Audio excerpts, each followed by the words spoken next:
संघटित नसल्याने ख्रिश्चन समाजासह इतर अल्पसंख्याक समाजावर अन्याय आणि अत्याचार सुरू आहेत। सर्व धर्मियांना राज्यघटनेने समान अधिकार दिलेले असताना ठराविक धर्मियांवर त्यांचा धर्म आचरण करण्यास बंधने आणली जात असून ही लोकशाहीची पायमल्ली आहे। अशा जातीयवादी प्रवृत्ती राजकीय पक्ष आणि सत्ताधारी यांच्याशी एकजुटीने लढा द्यावा लागणार असल्याचे अभ्यासक डॉक्टर भास्कर रणनवरे यांनी सांगितले। शहरातील रहमत सुलतान सभागृहात भारतीय मूल निवासी ख्रिश्चन मोर्चाची बैठक भारत मुक्ती मोर्चाचे जिल्हाध्यक्ष सुभाष आल्हाट यांच्या अध्यक्षतेखाली घेण्यात आली।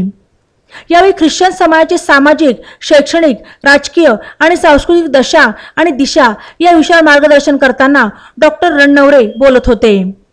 यावेळी ख्रिश्चन मोर्चाचे जिल्हाध्यक्ष रेव्हरंड अजयराव देठे, बहुजन मुक्ती पार्टीचे जिल्हाध्यक्ष शिवाजीराव भोसले, भारत मुक्ती मोर्चाचे जिल्हाध्यक्ष सुभाष आल्हाट, छावा संघटनेचे जिल्हाध्यक्ष विनोद साळवे, रेव्हरंड विश्वास काकडे, पास्टर प्रेम देठे आदी उपस्थित होते।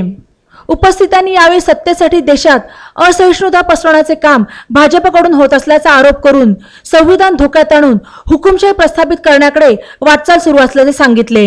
या बैठकीसाठी जिल्ह्यातून वेगळ्या तालुक्यातील चर्चचे पास्टर यांनी हजेरी लावली।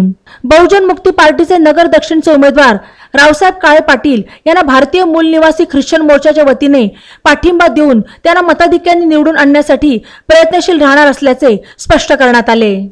बातम्यांसाठी ई नवा मराठा यूट्यूब चॅनलला सबस्क्राईब करा आणि बेल आयकॉनवर प्रेस करा।